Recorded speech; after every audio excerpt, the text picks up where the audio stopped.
వైమానిక దళానికి కొత్త రక్తం ఎక్కిస్తోంది కేంద్రం. యుద్ధ విమానాలంటే విదేశాల నుంచి రావాలి, రిపేర్ వచ్చినా వాళ్ళ దయ కోసం ఆగాలి, వాళ్ళు విధించే నిబంధనలకు నిలవాలి అన్న రోజులకు ఇక ఫుల్ స్టాప్ పడబోతోంది. నింగిని చీల్చేలా, దేశ ప్రతిష్టను ప్రపంచ నలుదిశల్లో విస్తరించేలా వచ్చేస్తోంది తేజస్. హిందుస్థాన్ ఏరోనాటిక్స్ లిమిటెడ్ ఆధ్వర్యంలో స్వదేశీ సాంకేతికతతో తయారవుతున్న 83 తేజస్ యుద్ధ విమానాలకు సంబంధించి కేంద్రం ఒప్పందం కుదుర్చుకుంది. దేశం దశాబ్దాలుగా కన్న కల ఇది. హెచ్ఏఎల్లో ఎన్నో ఏళ్ల కష్టానికి రూపం ఇది. తేజస్ MK1A రాకతో వాయుసేన బలం మరింత పెరగనుంది. టార్గెట్ ఫిక్స్ చేస్తే అంతే, ఇకపై శత్రు దేశాలకు వణుకే. చైనా, పాక్ జెట్స్కు మించిన పవర్ తేజస్ సొంతం. ఇంతకీ ఈ ఫైటర్ జెట్ స్పెషాలిటీస్ ఏంటి చూద్దాం ఇవాల్టి వాడంగిల్లో.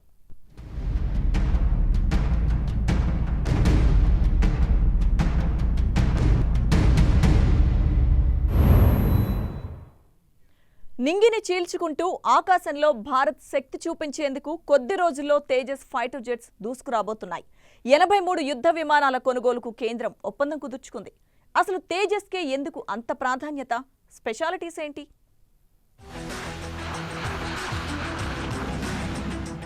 వైమానిక దళానికి కొత్త రక్తం ఎక్కిస్తోన్న కేంద్రం.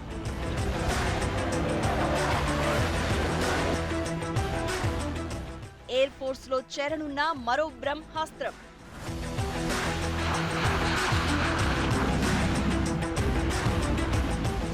$48,000 కోట్లకు పైగా ఖర్చు.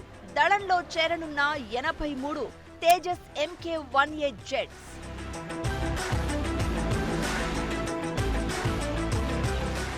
ఇంతకీ తేజస్ MK1A స్పెషాలిటీస్ ఏంటి?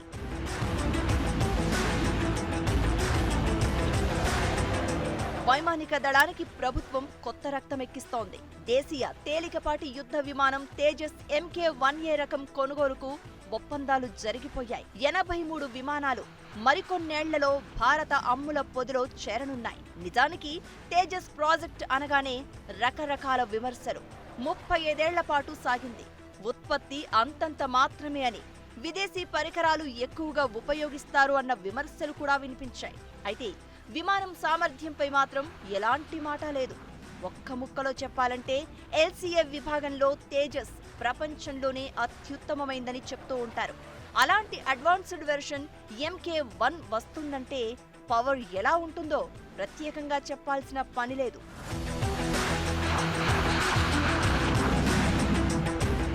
వాస్తవానికి భారత వాయుసేనకు యుద్ధ విమానాల కొరత ఉంది. ఎయిర్ ఫోర్స్ అవసరాలు తీర్చాలంటే ప్రభుత్వ లెక్కల ప్రకారమే 42 స్క్వాడ్రన్లు ఉండాలి. అయితే కాలం చెల్లిన మిగ్ల తొలగింపు, విమాన ప్రమాదాల కారణంగా వీటి సంఖ్య ఇప్పుడు 30కి అటు ఇటుగా ఉంది. 18 విమానాల జట్టును ఓ స్క్వాడ్రన్ గా లెక్కేస్తారు. అయితే ఇప్పుడు మరో 83 తేజస్ విమానాలు 2026 నాటికి వాయుసేనలో చేరనున్నాయి. తొలి విమానం 2022లో చేతికి అందగా ఈ మోడల్ తొలి స్క్వాడ్రన్ 2024లో పూర్తి కానుంది. తొలితరం తేజస్ తో పోలిస్తే MK1A రకంలో చాలా రకాల మార్పులు కనిపించనున్నాయి. ఇప్పటికే వాయుసేనలో ఉన్న తేజస్ MK1కి ఇది అడ్వాన్స్ మోడల్. దీనిలో క్వాడ్రాఫ్లెక్స్ డిజిటల్ ఫ్లై బై వైర్ వ్యవస్థను వినియోగించారు. విమానం బరువు తగ్గించేందుకు తయారీలో ప్రత్యేక మిశ్రమ లోహాలను వినియోగించారు. వీటి వల్ల విమానం పనిచేసే కాలం కూడా పెరుగుతుంది. ఇది 3500 కిలోల ఆయుధాలను తీసుకెళ్లగలదు. భూమికి 15 కిలోమీటర్ల ఎత్తున ప్రయాణిస్తూ దాడుల్లో పాల్గొనగలదు. గాల్లోనే ఇంధనం నింపుకునే సామర్థ్యం కూడా దీనికుంది. ఇది సూపర్ సానిక్ వేగంతో ప్రయాణించగలదు. తేజస్ MK1Aలో దేశీయ పరికరాలు 50% నుంచి 60%కి చేర్చనున్నారు. Larsen and Toubro, dynamic technologies, alpha design వంటి 70కి పైగా ప్రముఖ సంస్థలు దీని తయారీలో భాగస్వాములవుతున్నాయి. ఉత్పత్తి నెమ్మదిగా సాగుతుందన్న విమర్శలకు ఫుల్ స్టాప్ పెట్టేందుకు HAL అన్ని రకాల చర్యలు తీసుకుంటోంది. ప్రొడక్టివిటీ వేగవంతం చేయడానికి నాసిక్, బెంగళూరు డివిజన్లలో 2వ తయారీ యూనిట్లను కూడా సిద్ధం చేసింది. ప్రస్తుతం HALలో ఏడాదికి 8 విమానాలను మాత్రమే తయారు చేస్తున్నారు. ఇప్పుడు ఆ స్థాయిని 16కి పెంచనున్నారు. ఇక్కడ అదనపు సౌకర్యాల కోసం ప్రభుత్వం కూడా 1200 కోట్లు మంజూరు చేసింది. దీంతో పాటు వచ్చే సరికొత్త విమానాల కోసం బేసుల్లో తగిన ఏర్పాట్లు చేస్తున్నారు.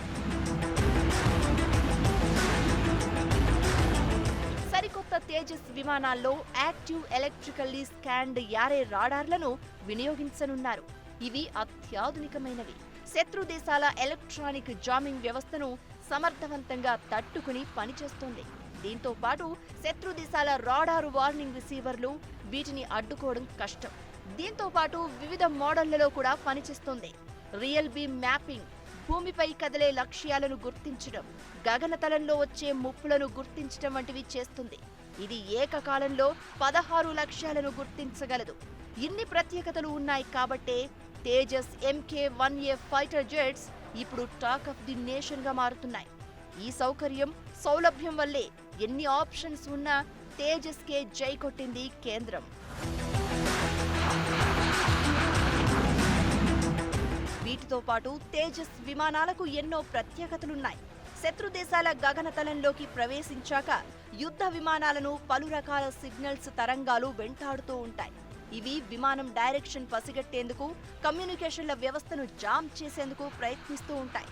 ఇలాంటి వాటిని బ్రేక్ చేస్తూ దొరకకుండా ముందుకు వెళ్లేందుకు ఎలక్ట్రానిక్ వార్ఫేర్ సూట్ యూజ్ అవుతుంది. ముప్పును గమనించి ముందే వాటిని జామ్ చేయడం లాంటివి చేయొచ్చు. ఈ విమానం బయట జామింగ్ ప్యాడ్ అమర్చడం మరింత కలిసొచ్చే అంశమని నిపుణులు అంటున్నారు. కంటికి కనిపించే పరిధిలో ప్రత్యేకమైన గన్స్తో, క్షిపణులతో యుద్ధ విమానాలు పరస్పరం తలపడితే దాన్ని డాగ్ ఫైట్ అంటారు. ఆధునిక యుద్ధ తంత్రంలో విమానాలు నేరుగా తలపడే సందర్భాలు చాలా అరుదుగా కనిపిస్తూ ఉంటుంది. శత్రువు చూడకముందే గుర్తించి దాడి చేస్తాయి. ఇందుకోసం శక్తివంతమైన రాడార్లు, బియాండ్ విజువల్ రేంజ్ క్షిపణులను వినియోగిస్తారు. తేజస్ LCA-1Aలో డెర్బీ క్షిపణిని ఉపయోగించవచ్చు. దీంతో పాటు అస్త్రమాక్ 1 BVR మిసైల్ ను కూడా వినియోగించేందుకు వీలుంది. ఇలా సామర్థ్యం పరంగా ఎలా లెక్కేసుకున్నా ఎయిర్ ఫోర్స్ కు మరో బ్రహ్మాస్త్రం చేరనున్నట్లే అన్న అభిప్రాయాలు వ్యక్తమవుతున్నాయి. ఇప్పటికే రాఫెల్ రాకతో బలంగా కనిపిస్తున్న వాయుసేన ఇప్పుడు మరింత స్ట్రాంగ్ గా మారడం ఖాయం.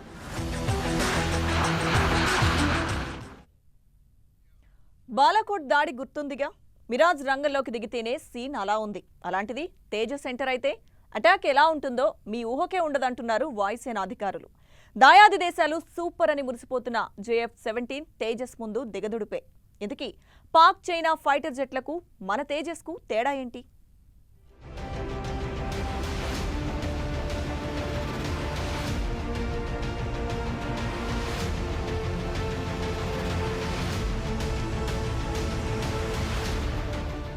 వన్స్ టార్గెట్ ఫిక్స్ అయితే ఎవ్వరి మాట వినదు.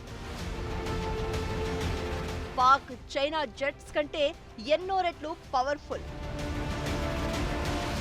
దాయాది దేశాలు తొండాట అంటే ఇక సీన్ సితారే. రెచ్చగొట్టారో బాలాకోట్ను మించుంటుంది వ్యవహారం.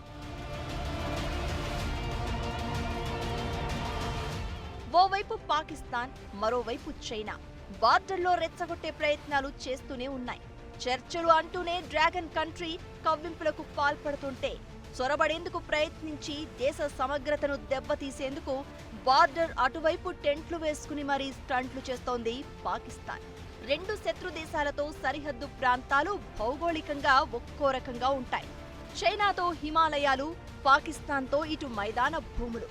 ఈ రెండు ఏరియాల్లో పనిచేస్తూ టార్గెట్ ఫిక్స్ చేస్తే మిస్ అవ్వకుండా ఉండేందుకు అవసరమయ్యే ఆయుధాలు కావాలి మనకిప్పుడు. తేజస్ MK-1A రాకతో అదే జరగనుంది. ప్రాంతం ఏంటి, వాతావరణం ఎలా ఉందన్న లెక్కలు లేవు. గాల్లోకి ఎగిరామా, బాంబులు పేల్చామా, ఇలా ఉంటుంది సీన్. ఇవి కానీ ఒక్కసారి సేనలో చేరితే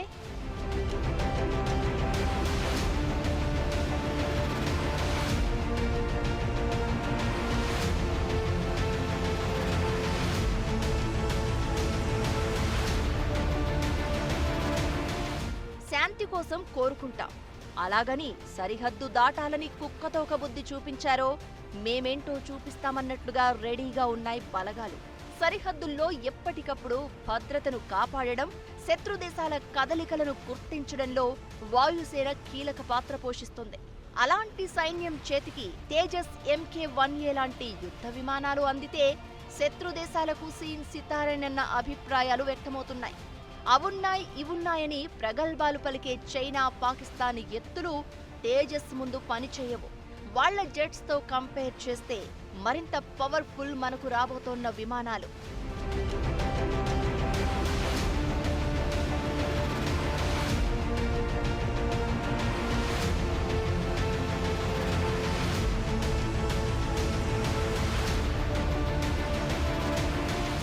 బాలాకోట్ దాడి గుర్తుంది కదా? పుల్వామాలో దొంగ దెబ్బతీసిన పాకిస్తాన్కు చుక్కలు చూపించింది మన సైన్యం. నియంత్రణ రేఖ వెంట భారత సైనికేతర నిఘా వర్గాల రహస్య ఆపరేషన్ చేపట్టింది. వివిధ స్థావరాల నుంచి బయలుదేరిన మిరాజ్ 2000 యుద్ధ విమానాలు ఆ దాడులు చేశాయి. ఉగ్రవాద స్థావరాలను అంతం చేశాయి. ఒక్కసారిగా మిరాజ్ ఎగిరితేనే ఇలా ఉంది. అదే ఇన్ని ప్రత్యేకతలు ఉన్న తేజస్ ఎగిరితే, అటాక్ చేయడం స్టార్ట్ చేస్తే మామూలుగా ఉండదు సీన్. బాలాకోట్ లాంటి వైమానిక దాడులను పక్కాగా నిర్వహించేందుకు తేజస్ యుద్ధ విమానాలు ఉపయోగపడతాయని వైమానిక దళ అధికారులు చెబుతున్నారు.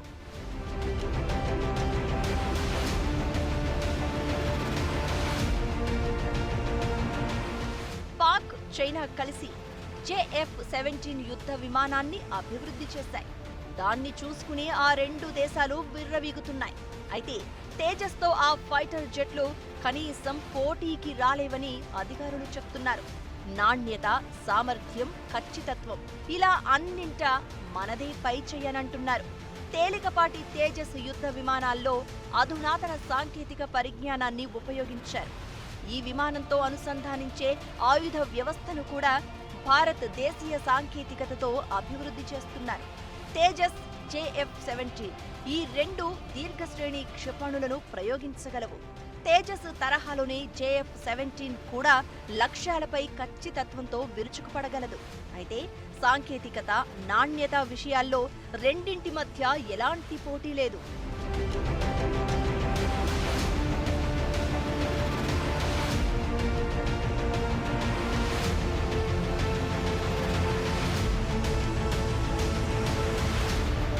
తేజస్ ను హిందుస్థాన్ ఏరోనాటిక్స్ లిమిటెడ్ అభివృద్ధి చేసింది.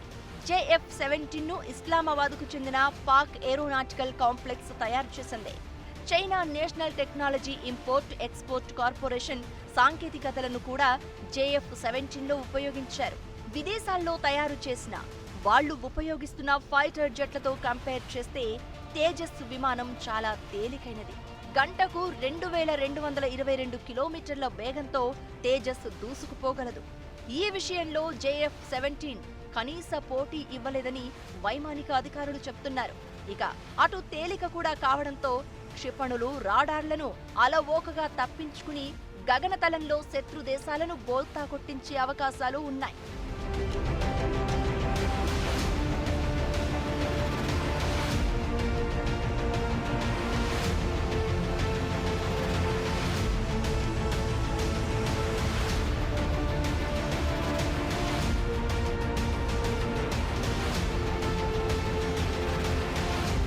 JF-17 తో కంపేర్ చేస్తే టెక్నాలజీ పరంగానూ తేజస్ మరింత ముందుంటుంది.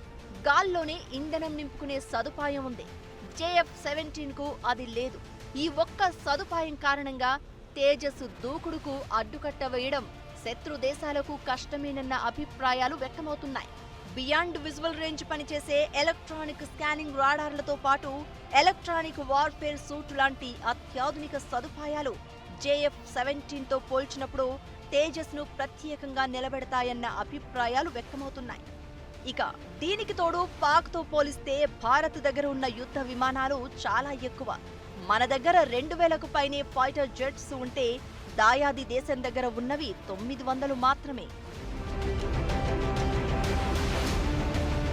ఓవర్ యాక్షన్ చేయాలన్న శత్రు దేశాలు 1కి 2 సార్లు ఆలోచించేలా ఆయుధ సంపత్తిని భారీగా పెంచుకుంటోంది భారత్.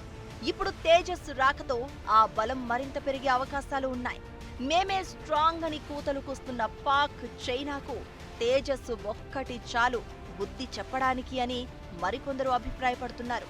ఇదంతా ఎలా ఉన్నా తేజస్ స్వదేశంలో తయారవడం మరింత కలిసి వచ్చే అంశమని నిపుణులు చెప్తున్నారు. సామర్థ్యం మాత్రమే కాదు, తేజస్ అనేది దేశ ప్రతిష్టను ప్రపంచానికి చాటి చెప్పబోతోంది. యుద్ధ విమానం అంటే విదేశాల వైపు చూడాల్సి వచ్చేది ఇన్నాళ్లు. ఇకపై అలా కాదు. మన ఆవిష్కరణ చూసి పక్క దేశాలు క్యూ కడుతున్నాయి. నెరవేరిన దశాబ్దాల ఇండియా కళ. స్వదేశీ పరిజ్ఞానంతో తయారవుతోన్న తేజస్. ప్రపంచం చూపంతా ఇప్పుడు తేజస్ వైపే. సరిహద్దును కాపాడడంలో వాయుసేనదే కీలక పాత్ర. యుద్ధ విమానాలు 3 రకాలుగా ఉంటాయి. అవే interceptors, bombers, multirole fighter jets. బాంబులేసేది బాంబర్స్ అయితే సపోర్టుగా నిలిచేది ఇంటర్సెప్టార్స్.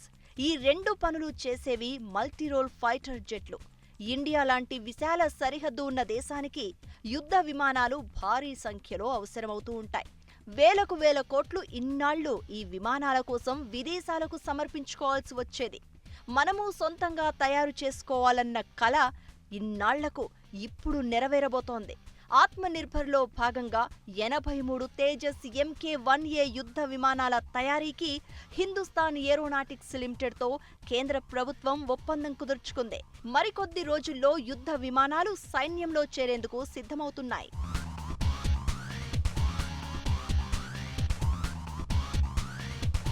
బెంగళూరులో ప్రారంభమైన ఏరో ఇండియా 2021 కార్యక్రమంలో పాల్గొన్న కేంద్ర మంత్రి రాజ్నాథ్ సింగ్ ఆ తర్వాత HALతో కలిసి 83 తేజస్ యుద్ధ విమానాలకు సంబంధించి వాయుసేన అధికారుల మధ్య ఒప్పందం కుదుర్చుకున్నారు.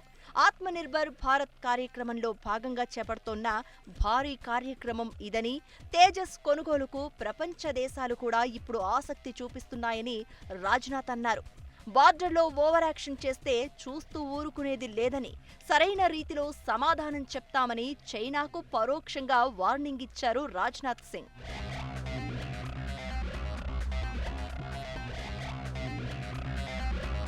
సరిహద్దుల్లో పరిస్థితి, ఉద్రిక్తతల సంగతి ఎలా ఉన్నా తేజస్ రాకతో భారత ప్రతిష్ట ప్రపంచవ్యాప్తంగా మరింత పెరగడం ఖాయం. తేజస్ యుద్ధ విమానాల్లో సగానికి పైగా దేశీయ పరికరాలనే ఉపయోగిస్తున్నారు. దీంతో నిర్వహణ సులువుగా మారనుంది. ఇక యుద్ధ విమానాల కోసం భారీగా ఖర్చు చేయాలి తప్పదు. దీంతో విదేశీ మారకం భారీగా జరిగేది. అయితే ఇప్పుడు తేజస్ చంటిగాడు టైప్, లోకల్, ఖర్చు మనదే, పేరు మనదే అవుతుంది.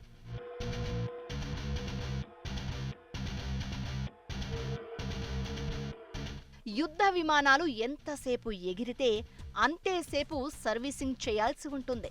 24 గంటలు, 50 గంటలకు పైగా సర్వీసింగ్ నిర్వహించాల్సిన పరిస్థితులు కూడా ఉంటాయి. భారీ ఎత్తులో ఎగురుతాయి కాబట్టి విడి భాగాలు చెడిపోతూ ఉంటాయి. విదేశాల నుంచి దిగుమతి చేసుకున్న విమానాల పరికరాలు అందుబాటులో ఉండొచ్చు, ఉండకపోవచ్చు. గతంలో విదేశాల నుంచి విడి భాగాలను తెచ్చుకోవాలంటే 1,00,000 నిబంధనలు పాటించాల్సి వచ్చేది. కీలక యుద్ధ సమయాల్లో విదేశాలు విడిభాగాల సరఫరాలను నిలిపివేసిన సంఘటనలను వాయుసేన ఎదుర్కొంది. ఇప్పుడు ఈ బాధ కొంత తీరే అవకాశాలు ఉంటాయి. అయితే తేజస్ విషయంలో అలా కాదు. ఇక్కడే తయారవుతుంది కాబట్టి అలాంటి సమస్యలు ఉండవని నిపుణులు అంచనా వేస్తున్నారు.